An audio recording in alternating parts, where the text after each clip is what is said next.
Good morning. This is Sailor the Piper Man, Piper the Sailor Man, coming to you from the island of Puerto Rico. Feeling good, feeling excellent.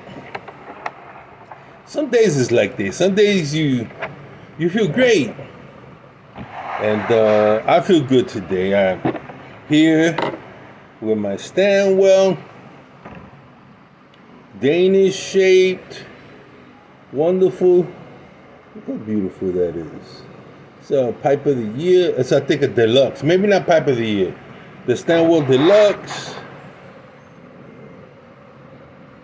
Yup. Stanwell, I don't know if you can see it. It says it on the Deluxe.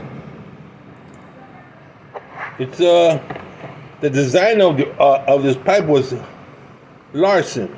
Ivar Larson. I love the shape, the wide bit, the beauty of it. It's almost like if you ever seen the Viking ships, lighting up.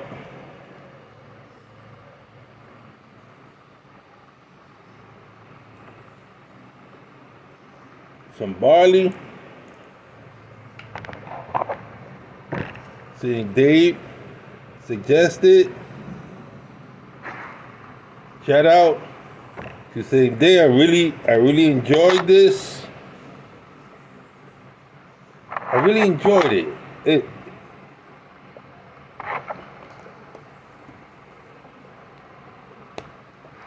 Last night was the best bowl I had. I broke up my Stanwell, my other one. And I sat there in the living room and I was watching a video. All of a sudden, the taste caught my attention.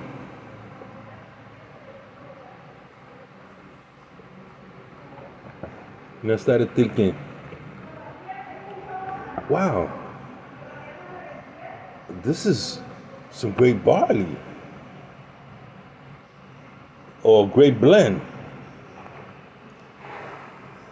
I'm watching on the screen, all of a sudden it changed. The tobacco said hi.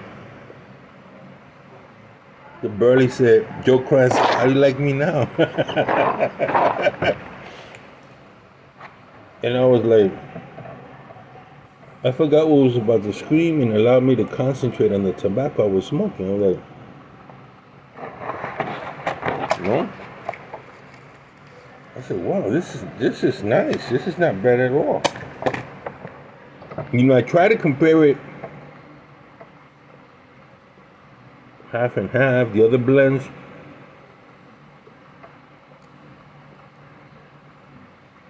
You tend to do that, but this was different. It's dark and white cube cut barley combined to form a classic medium body Berkeley blend. It was a combination. That's what they said. This is not a review, it's just something that happened last night. It burns slow. Smell real great.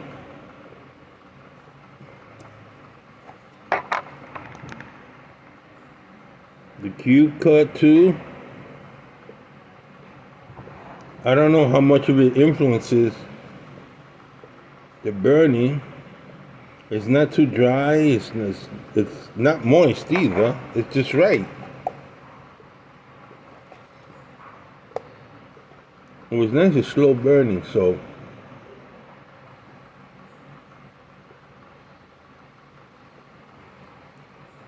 this is really good, man. This is some good stuff.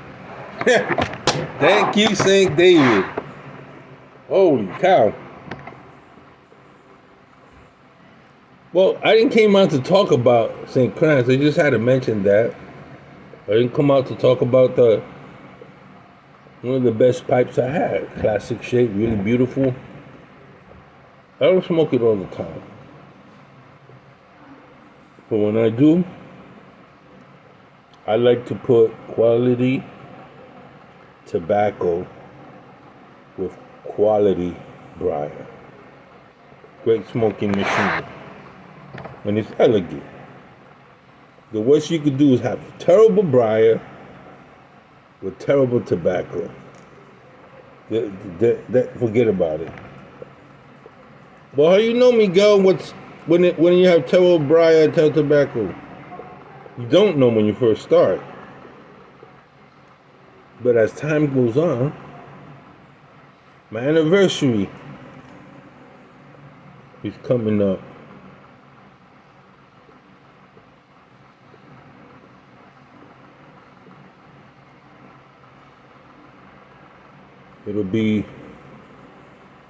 I've been smoking pipe 44 years by September. Never had a health issue. 44 years smoking pipe. You think I'm an OG? Old timer? Yeah, right? I've tried so many different. After a while, I'm just giving a day. I don't know when. For each of us, it's difficult. We smoke. I used to smoke every day. I came back to smoking every day. But tobacconists, I smoke every day. So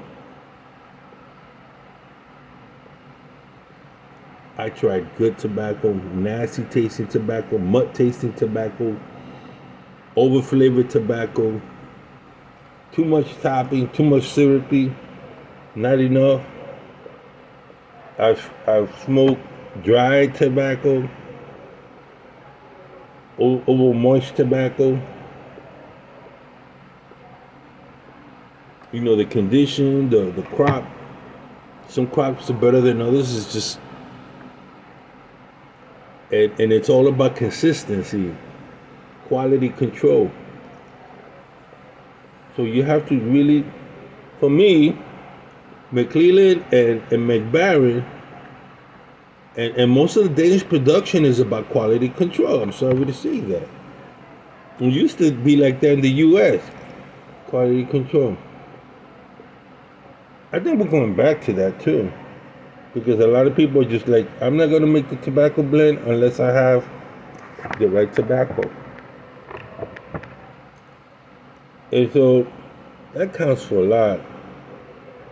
The years of the people working the tobacco in the tobacco firm, tobacco company, the years that the people spend out the field growing tobacco, the years, the families that really know about fire cure, flu cure tobacco, they've been for ages. These families, God bless them, man. God bless these families that are out there, and all those workers that are out there. You know, they sow and they reap. And we're the benefactors.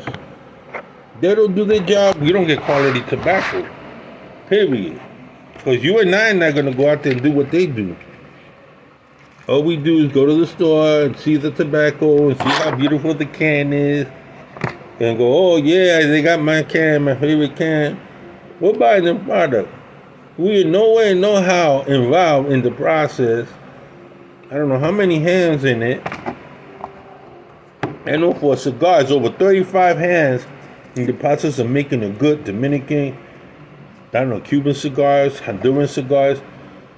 Imagine the process it takes, the manpower it takes, the people, what they get paid for, and the prices that we pay for it is nothing compared to the amount of work that they do for you and me. I guess I got a shout out to tobacco growers, huh?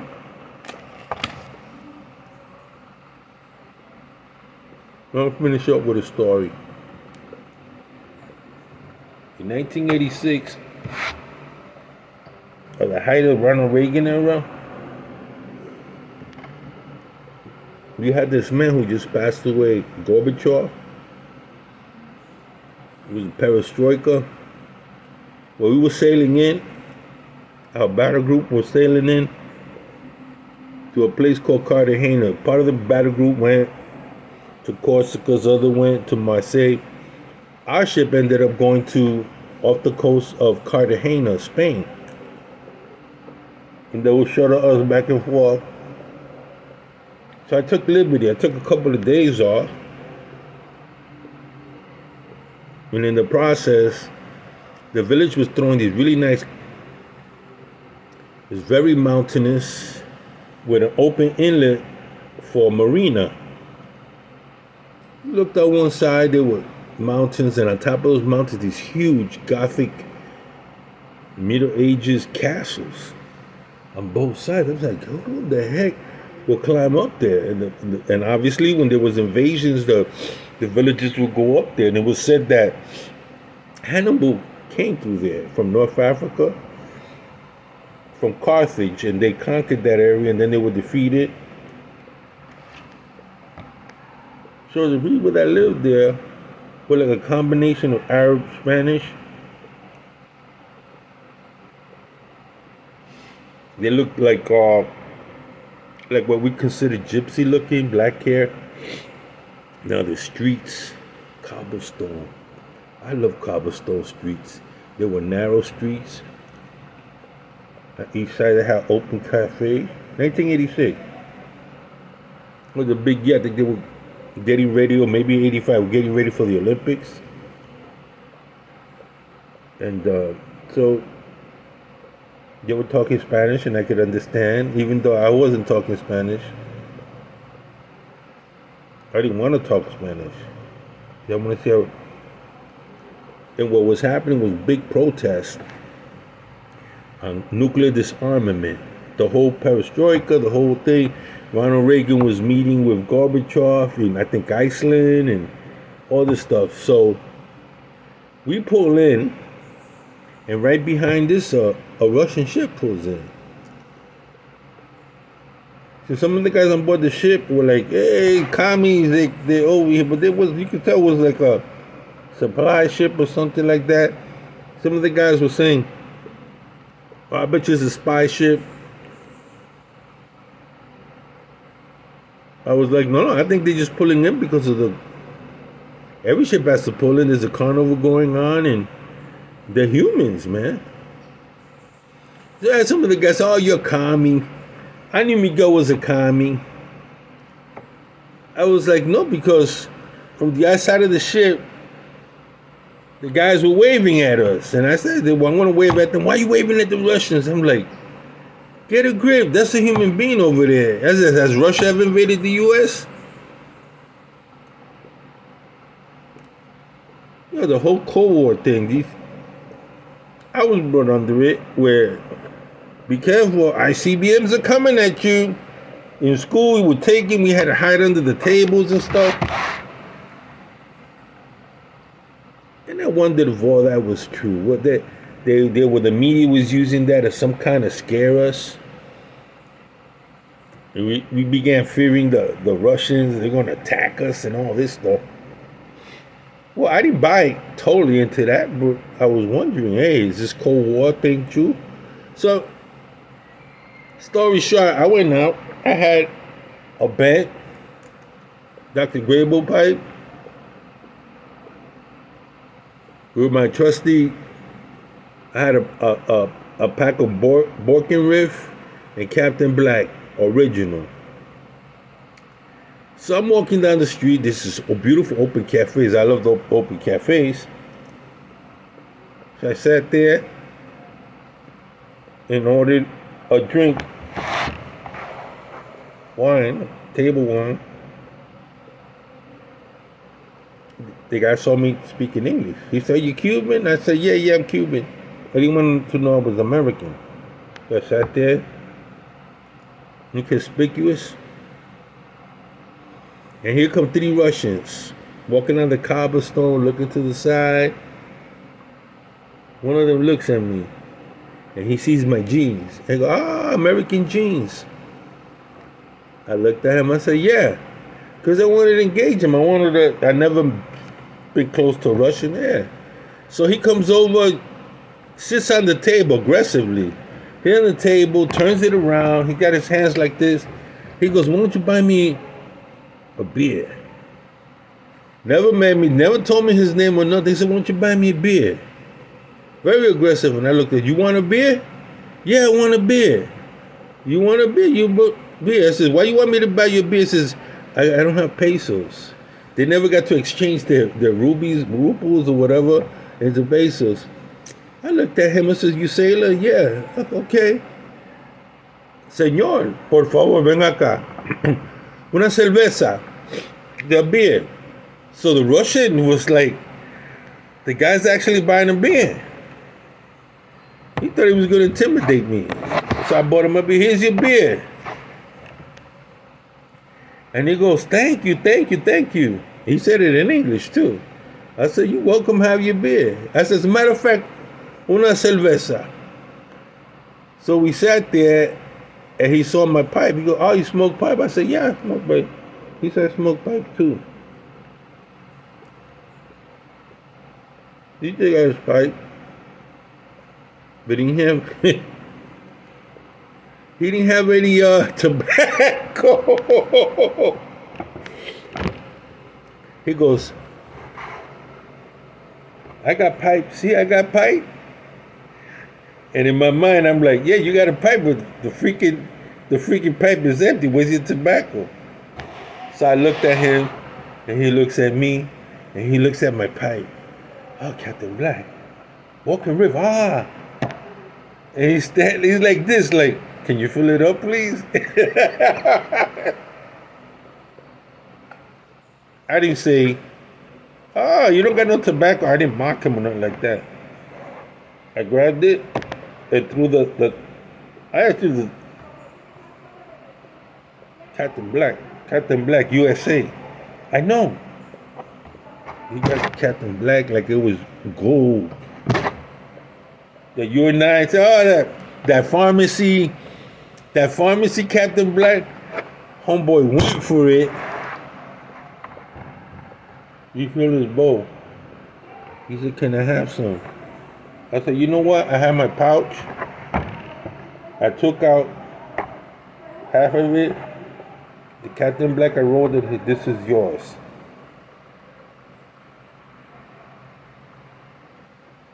"Me? For me?" "For you, Captain Black. How?"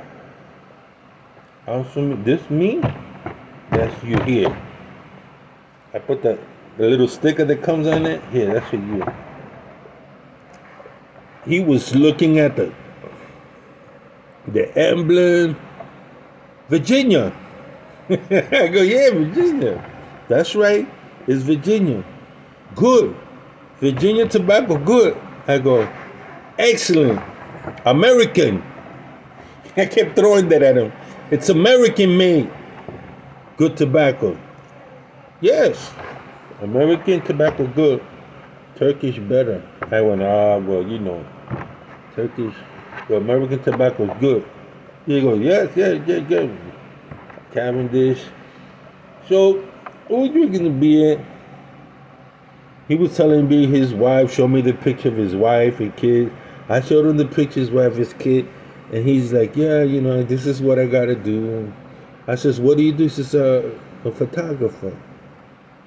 You take good pictures." The guy has some outstanding pictures, but he needed to become a merchant marine to support his family. But he had gone to some great photographer. He had 4x5s. He had 8x10s. He showed me. And he was with a Rolex, the old Rolex twin reflex cameras. I don't know if you guys know what I'm talking about.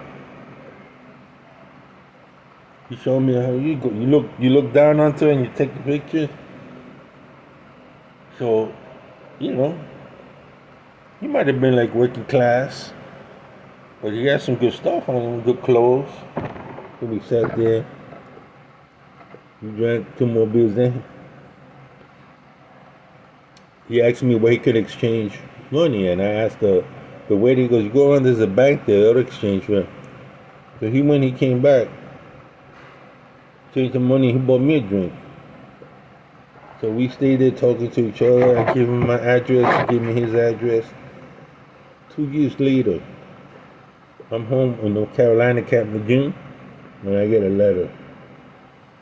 I didn't notice he had sent me a picture, him with his wife and kids, and him with the bike, and in his hands, he still had the pouch of Captain Black. And in Russian, he put down, "I keep it to remember you, and every time I put tobacco, I put it in the Captain Black pouch you gave me." 2 years later, most people Captain Black pouch, they throw it around. He cherished what I gave him. And, that changed my whole concept of this Cold War Russia did. We're all humans. I don't care you're Russian, Ukrainian, you're from the other side of the world. We're all humans. And sometimes we forget that we allow politics and with the media and those in power to shape our minds, when in fact, if we are able to get and to travel and to see people for what they really are, it's very different narrative. So that's my little story. I really enjoyed this. Krantz. And I remember him. I remember him because Gorbachev passed away. In my experience, meeting a Russian man that had a wife and kids. His kids must be big now. He seemed to be my age, maybe a little older. And I wonder if he still has that pouch of Captain Black. Oh, this Sailor the Piper Man. Piper the Sailor Man. With another story. Smoked up. Thank you, St. David. I really, really am enjoying this. Very flavorful. It's hitting its stride now. Ciao.